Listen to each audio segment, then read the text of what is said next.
اللہ تبارک و تعالی نے ہمیں مسلمان پیدا کیا ہے تو ہمارا جو عقیدہ ہمیں سب سے زیادہ مضبوط اور طاقتور بنا دیتا ہے وہ عقیدہ توحید ہے۔ ہمارا یہ عقیدہ ہے کہ ہمارے حق میں ہمارے حال پہ جو بھی فیصلہ فرمائے گا وہ ہمارا رب ہی فرمائے گا۔ ہمارا یہ نظریہ ہے کہ ہماری زندگی ساری کی ساری ہمارے رب کے دست قدرت میں ہے۔ یہ وہ عقیدہ ہے جو انسان کو بہت ساری پریشانیوں سے، آزمائشوں سے، تکلیفوں سے محفوظ کر لیتا ہے۔ انسان طاقتور ہو جاتا ہے جب وہ سمجھتا ہے کہ سارا کچھ میرے رب کے دست قدرت میں ہے۔ پھر وہ کوئی تخریب نہیں کرتا، کوئی غلط رستہ اختیار نہیں کرتا، کوئی چور دروازہ اختیار نہیں کرتا، بلکہ وہ اپنے رب کی رضا پہ راضی رہنے کا عادی ہو جاتا ہے۔ اب اللہ تبارک و تعالیٰ نے ایک قانون بنایا ہے، اور قانون ہمیں رب کریم نے اس طرح سمجھایا ہے کہ یہ ضروری نہیں ہے کہ جو تم طلب کر رہے ہو یا جو تم چاہ رہے ہو وہی ہو، اور وہ ہو تو وہ تمہارے حق میں بہتر بھی ہو۔ وہ چیز ہے جو انسان کے ذہنی سکون کے لیے، قلبی اطمینان کے لیے، دل کی ڈھارس کے لیے بہت ضروری ہے۔ کوئی ضروری ہے کہ جو ہم چاہ رہے ہوں وہ بالکل ٹھیک ہی ہو اور وہ ہمیں مل ہی جائے؟ یہ کوئی ضروری ہے؟ کبھی بھی اپنی زندگی میں اس طرح کی تڑپ نہ پیدا کریں، ورنہ آپ بے چین ہو جائیں گے۔ آپ کی زبان پر کئی شکوے آئیں گے، کئی شکایتیں آئیں گی، آپ بہت ساری جگہوں پہ نافرمانی والے جملے بول دیں گے معاذ اللہ۔ بس رب جو فیصلہ کرے اس پہ راضی رہنا سیکھیں۔ میں نے قرآن مجید کی آیت پڑھی ہے سورہ انبیاء میں سے، ذرا دیکھیے میرے رب کریم نے قانون کیا بیان کیا۔ فرما کل نفس ذائقۃ الموت، ہر جان نے موت کا ذائقہ چکھنا ہے۔ یہ پہلے یہ جملہ کہا اور اسی سے ملتا جلتا جملہ آخر میں کہا، اور درمیان میں کیا کہا؟ فرمایا کل نفس ذائقۃ الموت، ہر جان نے موت کا ذائقہ چکھنا ہے۔ وَنَبْلُوكُمْ بِالشَّرِّ وَالْخَيْرِ فِتْنَةً، فرمایا ہم تمہیں آزمائیں گے، بھلائی کے ذریعے بھی اور برائی کے ذریعے بھی ہم تمہیں آزمائیں گے۔ وَإِلَيْنَا تُرْجَعُونَ، اور تمہیں ہماری طرف ہی لوٹ کے آنا ہے۔ پہلے کہا ہر نفس نے موت کا ذائقہ چکھنا ہے، آخر میں فرمایا کہ تم ہماری طرف ہی لوٹ کے آؤ، اور بیچ میں کیا فرمایا؟ وَنَبْلُوكُمْ بِالشَّرِّ وَالْخَيْرِ فِتْنَةً، ہم تمہیں برائی کے ساتھ بھی آزمائیں گے، بھلائی کے ساتھ بھی آزمائیں گے، صحت دے کے بھی آزمائیں گے، بیماری دے کے بھی آزمائیں گے۔ نرا زوالی آزمائش نہیں ہوتا، عروج بھی آزمائش ہوتا ہے۔ نری بھوک کی آزمائش نہیں ہوتی، زیادہ پیسے بھی آزمائش ہوتے ہیں۔ انسان کے لیے صرف اس کا کمزور جسم ہی آزمائش نہیں ہوتا، اس کا طاقتور وجود بھی آزمائش ہوتا ہے۔ فرمایا ہم تمہیں آزمائیں گے، بس خیال رکھنا کہ وَإِلَيْنَا تُرْجَعُونَ، لوٹ کر تمہیں ہمارے پاس ہی آنا ہے۔ اور میرے نبی پاک صلی اللہ تعالیٰ علیہ وآلہ وسلم ارشاد فرماتے ہیں، رب جب کسی قوم سے محبت کرتا ہے تو انہیں آزمائش میں مبتلا کر دیتا ہے۔ پھر فرمایا اگر وہ اس پر صبر کریں، اللہ کی قضا پہ راضی رہیں، تو پھر اللہ بھی ان سے راضی ہو جاتا ہے، اور اگر وہ ناراضگی کا اظہار کریں کہ یہ مصیبت کیوں آئی تو پھر اللہ بھی ناراض ہو جاتا ہے۔ اللہ تبارک و تعالی ضرور آزمائے گا، خیر کے ساتھ بھی اور پریشانی کے ساتھ بھی۔ انسان پریشان اس وقت ہوتا ہے کہ جب وہ محنت کرتا ہے تو وہ کہتا ہے نتیجہ میری مرضی کا آنا چاہیے۔ یہ اس کا سب سے بڑا نقصان ہے۔ آپ رزلٹ کبھی اپنی مرضی کا نہ مانگیں، یہ دعویٰ ہی ٹھیک نہیں۔ بہت سارے لوگوں کو جانتا ہوں جو کہتے ہیں میں بندہ بھی ٹھیک ہوں بھی دیانتدار، محنت بھی بڑی کرتا ہوں، توجہ بھی میری پوری ہے، پر پھر بھی معاملہ صحیح کیوں نہیں ہوتے؟ تو میں کہتا ہوں پہلی باتیں ساری ٹھیک تھیں، آخری والی غلط ہے۔ اس لیے کہ محنت آپ کریں ساری، پر بندے نے رہنا تو بندہ ہی ہے نا۔ ساری محنت کر کے آپ کبھی اس نقطے کو سمجھ جائیں نا کہ 950 سال نبیوں نے تبلیغ کی، ہزار سال انبیاء نے تبلیغ کی، انبیاء نے رب کے تربیت یافتہ لوگوں نے تبلیغ کی، 2 لوگوں نے کلمہ پڑھا، 4 لوگوں نے کلمہ پڑھا، لیکن میں آپ کو دیانتداری سے بتاتا ہوں کہ وہ کامیاب ہو کے گئے دنیا سے۔ انبیاء کامیاب ہوئے، کیوں؟ اس لیے کہ رب نے انہیں کہا تھا جا کے پیغام دینا ہے، یہ نہیں کہا تھا کہ بندوں کا بدلنا بھی ضروری ہے۔ ہمارے بچے پتہ کیا کرتے ہیں؟ وہ فٹافٹ نہ پریشان ہو جاتے۔ نبیوں کے ذمہ تبلیغ کرنا ہے، یہ ان کا ذمہ نہیں کہ لوگ ضروری کلمہ پڑھیں۔ ہدایت تو رب کریم کے دستے قدرت میں۔ انبیاء خلوص سے، للہیت سے جد و جہد کرتے رہے، لیکن انہوں نے یہ نہیں کہا کہ مالک اتنی محنت کی ہے بندے ٹھیک نہیں ہوتے، یہ نہیں کہا انہوں نے، اس لیے کہ جو ان کی ڈیوٹی تھی انہوں نے ڈیوٹی صحیح کی۔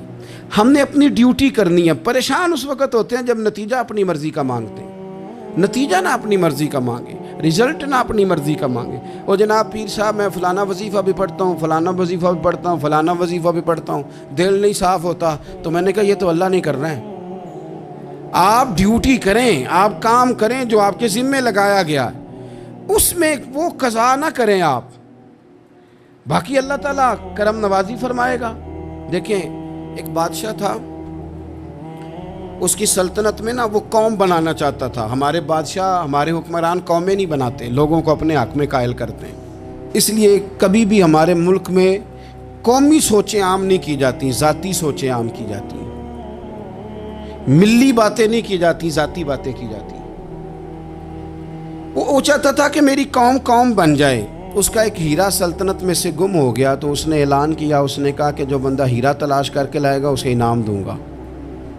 ساری قوم نکل کھڑی ہوئی ہیرا تلاش کرنے پر، ادھر بھی لوگ گئے، ادھر بھی لوگ گئے، خشکیوں میں، دریاؤں میں، جہاں جہاں جس کی پہنچ تھی، جنگلوں میں، وادیوں میں، گھروں میں، بستیوں میں لوگوں نے ڈھونڈا۔ ساری قوم ایک ہیرا تلاش کر رہی ہے۔ بالآخر سب لوگ جمع ہو گئے ایک میدان میں۔ ایک بندہ اوپر چڑھا، بادشاہ کے پاس، وہ اونچی جگہ پہ کھڑا تھا۔ اس نے کہا جناب یہ ہیرا مل گیا ہے۔ اب جب ایک کو ہیرا مل گیا تو باقیوں کے چہرے اتر گئے کہ یہ کامیاب ہوا، ہم ناکام ہوئے۔ بادشاہ چونکہ ان کی تربیت کے لیے یہ کام کر رہا تھا، اس نے کہا تمہارا کیا خیال ہے کہ اس ہیرے کے بغیر میرا گزارا نہیں تھا؟ کہ تمہارا کیا خیال ہے کہ ہیرا میری سلطنت سے نکل گیا تو مجھے زوال آ جائے گا؟ اس نے کہا یہ تو ایک ہیرا ہے۔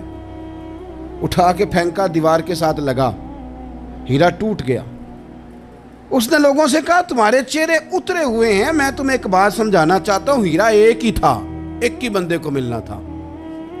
میں نے انعام کا اعلان تو یہ کیا تھا نا کہ جو ہیرا ڈھونڈ کے لائے گا اسے انعام دوں گا، لیکن اب میں تمہیں بتاتا ہوں کہ میں تم سب کو انعام دوں گا، اس لیے کہ ہیرا ایک تھا، ملنا ایک کو ہی تھا، سب کو مل سکتا نہیں، لیکن انعام اس لیے سب کو دوں گا کہ ہیرا ڈھونڈنے پر انعام نہیں دے رہا، میں کوشش کرنے پہ انعام دے رہا ہوں کہ تم نے کوشش تو کی، تم نکلے تو صحیح، جد و جہد تو کی۔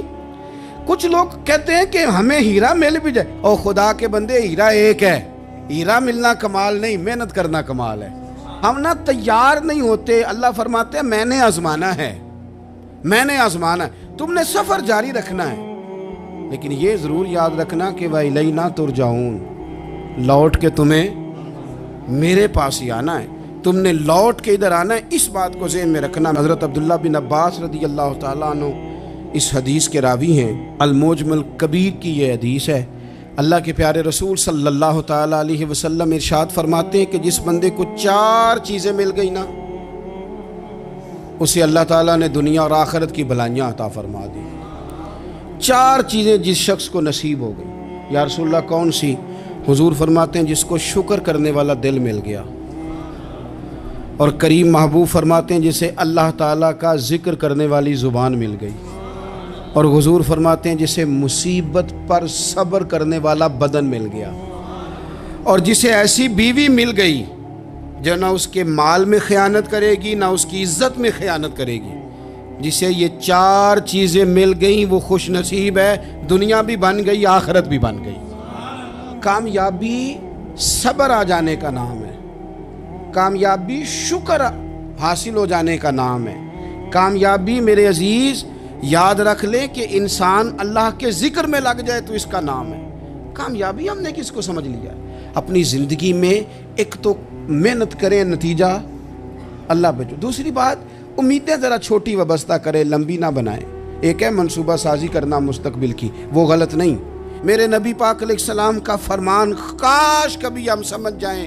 حضور نے ایک دن صحابہ سے فرمایا تھا حیا کرو، کہا صحابہ سے، سمجھایا ہمیں، فرمایا حیا کرو۔ یا رسول اللہ کس بات سے؟ فرمایا وہ والا مال کماتے ہو جو کھا ہی نہیں سکتے،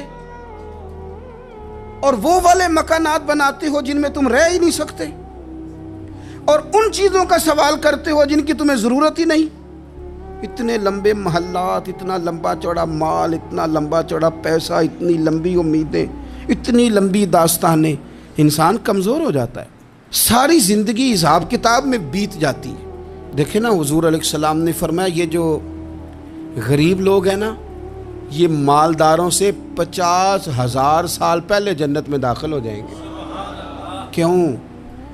اس لیے کہ جس کے بیگ زیادہ ہوتے ہیں نا، ایئرپورٹ پہ پھنس جاتا ہے، الجھ جاتا ہے، وہ کبھی ایک آیا، دوسرا نہیں آیا، تیسرا نہیں آیا، چوتھا نہیں آیا۔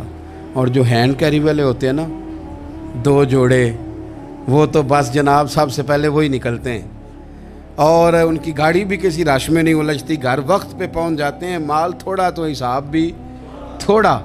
تو ہم نا لمبی امیدوں کے چکر میں اس لیے پریشان ہے۔ رب کہتا ہے وَإِلَيْنَا تُرْجَعُونَ، تم نے اپنے گھر واپس آنا ہے، تم نے ادھر لوٹنا ہے، تم اتنے لمبے چوڑے معاملات کا شکار نہ ہو جانا۔ تیسری بات جس کو آپ ضرور سمجھیں گے اور اس پر آپ غور کریں گے، بندوں پر اعتماد کرنا چھوڑ دیں، اللہ پر اعتماد کریں۔ ایک اعتماد ہے اللہ کے نیک بندوں کا، دعاؤں کا اعتماد، نسبتوں کا اعتماد، اس کی بات نہیں کر رہا میں، دنیا داروں، سیٹھوں، نوابوں، جاگیرداروں پر اعتماد کی بات کر رہا ہوں۔ اعتماد خلق چھوڑ دیں، اعتماد خالق کریں۔ بندوں پر بھروسہ نہیں، بھروسہ اللہ کی ذات پر۔ جو بندہ رب کی ذات پر بھروسہ کرتا ہے مضبوط ہو جاتا ہے، طاقتور ہو جاتا ہے، کمزور نہیں پڑتا۔ یہ ضروری نہیں کہ آپ کے دوست مخلص نہیں تھے تو اس لیے آپ کا کام نہیں ہو سکا، یہ ضروری نہیں ہوتا۔ ہو سکتا ہے آپ کے دوست پورے مخلص ہوں، تعاون بھی پورا کرنے کو تیار ہوں، پر رب کریم کا ارادہ قدرتی نہ ہو کہ آپ کا کام ہو۔ کیا کر لیں گے آپ کے احباب، آپ کے دوست کیا کر لیں گے؟ اللہ کا ارادہ قدرتی نہیں۔ شاید اسی لیے کسی درویش نے کہا تھا کہ خوش نصیب وہ ہے جو اپنے نصیب پہ راضی ہے۔ وہ شاید زیادہ نصیب والا ہے جو اپنے نصیب پہ خوش ہو گیا۔ عزیز دوست، چیزوں کو سمجھ لیں اور اچھی طرح سے آپ سمجھ لیں کہ ہو سکتا ہے کہ آپ کے دوست آپ کو پورا کندھا دینا چاہ رہے تھے، وہ تیار تھے، پر اس وقت آپ کا نصیب ہی کچھ اور تھا۔ آپ ان خزانوں پر زیادہ توجہ کریں جو خزانے رب کے پاس ہیں۔ ہمیں اپنے تعلقات پر بڑا بھروسہ ہوتا ہے، ہمیں بڑا پتہ ہوتا ہے اتنے لوگوں سے میرا جرانہ ہے، فلانے سے میرے دوستی ہے، اور بھائی یہ سارے کام تب ہوں گے جب رب چاہے گا۔ بہترین ڈاکٹر کے پاس جا کے دوا کھا لے میرے عزیز، شفا تبھی ہوگی جب میرا اللہ چاہے گا۔ سارے ٹیسٹ کر لیے ہیں ڈاکٹر نے مریض کے، ساری رپورٹیں آ گئی ہیں، ہر چیز ٹھیک ہے، لیکن نہ وہ کھا پاتا ہے، نہ وہ سو پاتا ہے، نہ وہ چل پاتا ہے، نہ وہ ہنس پاتا ہے۔ اس نے پوری دنیا جہاں تک اس کی دوڑ تھی اس نے لگا لی، لیکن لازمی نتیجہ یہ نکلتا ہے کہ اسے کہنا پڑتا ہے کہ ہوگا وہی جو میرا رب چاہے گا۔ اس لیے جو خزانے میری جیب میں، آپ کی جیب میں ہیں، جو تعلقات ہمارے ہیں، ان تعلقات پر بھروسہ نہ کرو، بلکہ وہ خزانے جو اللہ کے پاس ہیں ان پر بھروسہ کریں، آپ مضبوط ہو جائیں گے۔ داتا گنج بخش علی اجمیری قربان جائیں، گنج بخش فیض عالم مظہر نور نا کی سارا پیر کامل اور کامل آرا رہنما۔ اس ملک کے وطن عزیز کا جو لوگ حسن ہے نا، ان میں بڑے بڑے تارے ہیں، پر اس وطن کا جو چاند ہے وہ داتا گنج بخش علی اجمیری ہے۔ داتا صاحب چاند ہے میرے وطن کا، اس وطن میں جو چمکے گا وہ داتا علی اجمیری سے فیض لے کے چمکے گا۔ یہ کمال ہے۔ وہ کہتے ہیں کہ علاقے میں قحط پڑ گیا تھا، گندم کا ایک دانہ لوگوں کو میسر نہیں تھا، بارش نہیں ہوئی، سالوں بیت گئے، لوگ بڑے پریشان تھے، بڑی آزمائش میں تھے۔ ہر بندہ تکلیف میں تھا. بازار میں لوگ آتے تھے تو سہمے سہمے سے، ڈرے ڈرے سے، پریشان پریشان سے. قحط ہے، آزمائش ہے، مجبوری ہے، جانور بھوکوں مر رہے ہیں. اللہ تبارک و تعالیٰ کی طرف سے لوگوں پر ایک آزمائش ہے، لوگ صبر کر رہے ہیں. کہتے ہیں کہ غلام بازار آیا تھالا لے کے کچھ خریدنے. آیا بھی تو اٹکیلیاں کرتا، اور چیزیں خریدی تو ہنستے ہوئے، اور جانے لگا تو مسکراتے ہوئے. پریشانیوں میں، دکھوں میں کو بندہ اگر اس طرح ہنسے تو بعضوں کا طبیعت چڑ جاتی ہے کہ یار ہم پریشان ہیں، تجھے کس بات کی خوشیاں چڑھی ہوئی ہیں. کہتے ہیں لوگوں نے بازو تھام کے غصے سے کہا تو اتنا خوش کیوں ہے جب سارا شہر پریشان ہے، سارا ملک آزمائش میں ہے، تو اتنا کیوں ہنس رہا ہے؟ کہنے لگا تم ہوگے پریشان. میں جس کا غلام ہوں نا، میرا جو آقا ہے، اس نے اپنے برتن بڑے پہلے گندم سے بھر لیے تھے. میرے آقا کے بڑولے بھرے ہوئے ہیں، لہذا میں کسی پریشانی میں نہیں ہوں، خوش ہوں. داتا علی اجویری رحمۃ اللہ علیہ کمال کر گئے، سید حجویر مخدوم امم. داتا صاحب فرماتے ہیں اگر تیرا اور میرا رب کے خزانوں پر اتنا بھی یقین ہو جائے نا جتنا اس غلام کا اپنے آقا کے خزانے پہ ہے، تو پھر ہم ہر وقت رو کے نہ دکھائیں، پھر ہر وقت ہم غربتوں کے رونے نہ روئیں، پھر ہر وقت ہم یہ مایوسیوں کی کہانیاں نہ سنائیں. لوگ اگر کہیں کہ بڑے دکھ ہیں، بڑی آزمائش ہے، بڑی پریشانی ہے، دنیا بڑی تکلیف میں، بیماریاں آ گئیں، آفتیں آ گئیں، تو بندہ مومن ہنس کے کہتا ہے تم پریشان ہو گئے، ہم تو جس رب کے ماننے والے ہیں اس کے خزانے بھرے ہوئے ہیں. اور ہمارا رب عطا کرتا ہے تو پھر اپنے کرم سے اس طرح عطا کرتا ہے کہ وَيَرْزُقْهُ مِنْ حَيْثُ لَا يَحْتَسِبُ. وہ کہتے ہیں میں اتنا دوں گا اور وہاں سے دوں گا کہ تجھے خبر بھی نہیں ہوگی، میں تجھے وہاں سے دوں گا کہ تو نے کبھی سوچا بھی نہیں ہوگا. آپ اگر چاہتے ہیں کہ زندگی سکون میں آ جائے، سکون میں، تو لوگوں کی جیبوں پہ نظر چھوڑ دیں، رب کے خزانوں پہ نگاہ جمائیں. اتنا نوازتا ہے، اتنا نوازتا ہے، اتنا نوازتا ہے کہ انسان حیران ہو جاتا ہے کہ مجھے اتنا بھی مل سکتا ہے. ایک بات یہ میرے عزیز کہ اپنی زندگی میں نا دعووں سے بچیں، دعووں سے بچیں. لفظوں اور عمل اور اٹھنے بیٹھنے، اس میں کسی بھی قسم کے تکبر سے اپنے آپ کو بچائیں. بندہ ہی اچھا لگتا ہے. وہ اگر دعووں پہ اتر آتا ہے نا، کہانیوں پہ اتر آتا ہے، اور داستان سرائی پہ اتر آتا ہے، اور وہ لوگوں کو آئینے دکھانے شروع کر دیتا ہے، اور اسے تقوی کا ہیضہ ہو جاتا ہے، نیکی کا بخار چڑھ جاتا ہے، تو پھر بھی وہ پریشان ہو جاتا ہے.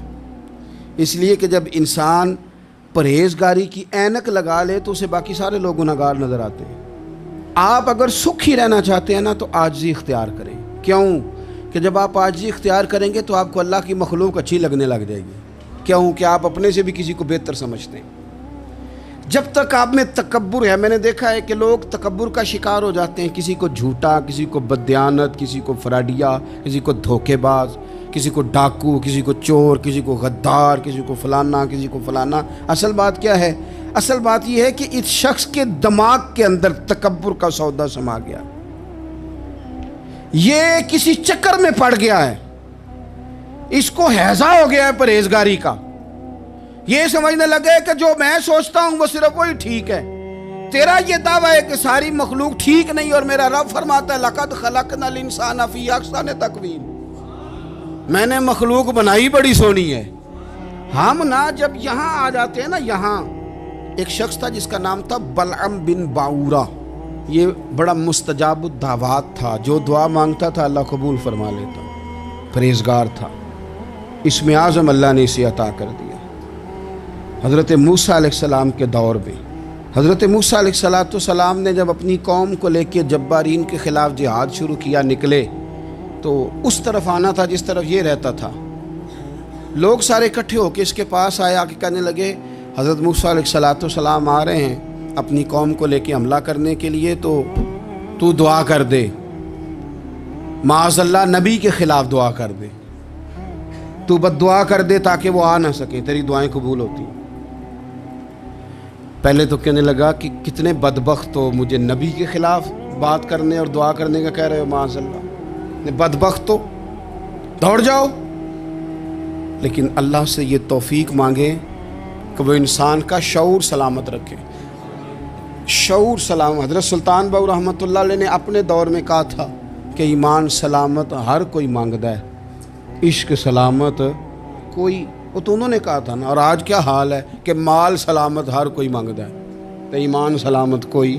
اب کہاں ایمان سے، اب تو مال سلامت مانگتے ہیں الا ماشاء اللہ۔ تو انہوں نے کہا تھا کہ ہمارے دور میں سارے ایمان کی سلامتی مانگتے ہیں اور میں عشق کی مانگتا ہوں۔ اور میں لوگوں کو کیا کہوں، میں تو یہی کہہ سکتا ہوں حضرت سلطان صاحب سے معافی لے کے کہ حضور ہونتے مال سلامت ہر کوئی منگدا ہے، تھے ایمان سلامت کوئی۔ اب تو یہ حال ہو گیا۔ او بلم بن باورا غلط فہمی ہو گئی، پہلے تو لوگوں کو اس نے ڈانٹ دیا، لیکن جب لوگ دوبارہ آئے نا تو تحفے طائف لے کے آئے، لالچ میں آ گیا، پاگل ہو گیا، بیوقوف ہو گیا۔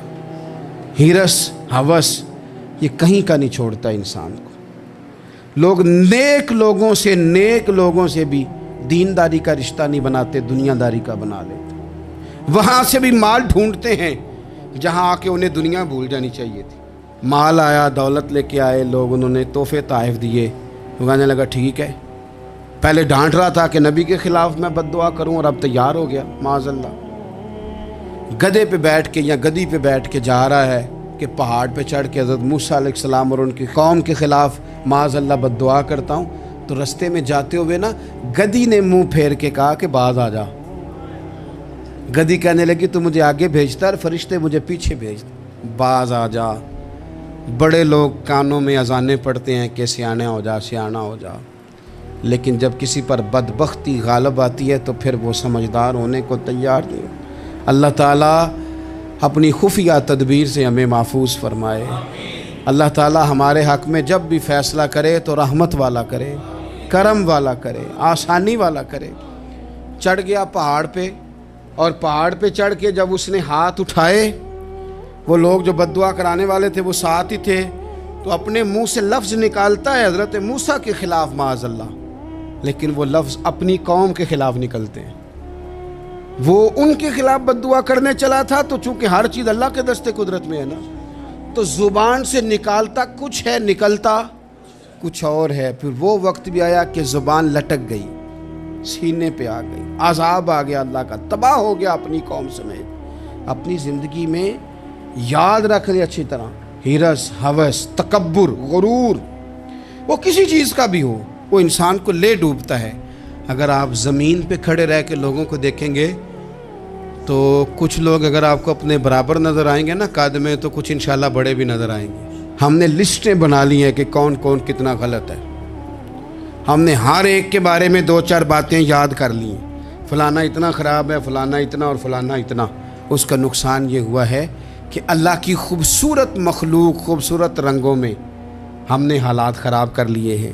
اگر ہم چاہتے ہیں کہ ہمارا دل سکون میں آئے، قرار میں آئے، تو زندگی عاجزی والی، انکساری والی، اللہ تبارک و تعالیٰ کی بات۔ میں اکثر کہتا ہوں کہ نبی پاک صلی اللہ تعالیٰ علیہ وآلہ وسلم نے کتنی شانیں بیان کی حضرت عمر فاروق کی، کتنی عظمتیں حضور نے ان کی بیان کی۔ جب ان کا وصال ہونے لگا نا، ان کو زخم لگا، تو لوگ ان کی تعریفیں کرنے لگے۔ اب ان کو بھی پتہ تھا کہ میری عظمت میں حضور نے کیا کچھ بیان کیا ہے۔ لوگ ان کی تعریف کرنے لگے، امیر المومنین آپ کو یہ کمال حاصل ہے۔ تو حضرت عمر فرمانے لگے دعا کرو بس میری نیکی اور بدیاں برابر برابر ہو جائیں، نیکیاں اور بدیاں برابر ہو جائیں۔ میں کسی درجے کا خواہش مند نہیں، بس یہ چاہتا ہوں کہ یہ عاجزی کا حسن دیکھیں، انکساری کا یہ درجہ دیکھیں۔ فرماتے ہیں بس یار معافی دے دے نا، وہ معاف کر دے، پھر تو بات بن گئی۔ میں جلسوں پہ، اجتماعات پہ جاتا ہوں تو ایک رواج بن گیا ہے، لوگ بڑی بڑی قطاروں میں پھول لے کے کھڑے ہو جاتے ہیں اور گاڑیوں میں پھینکتے ہیں۔ تو میں اپنے سنگیوں سے کہتا ہوں کہ اگر تو قیامت میں بھی ایک پھول مل گیا نا، تو پھر تو یہ سارے استقبال کام آ گئے۔ اور اگر وہاں کھڑا کر لیا گیا نا، صحیح حدیث میں حضور نے فرمایا ہے کہ کچھ سوالوں کے لیے بندے کو محشر کے میدان میں کھڑا کر لیا جائے گا۔ ان سوالوں میں سے ایک سوال یہ بھی ہوگا کہ بتا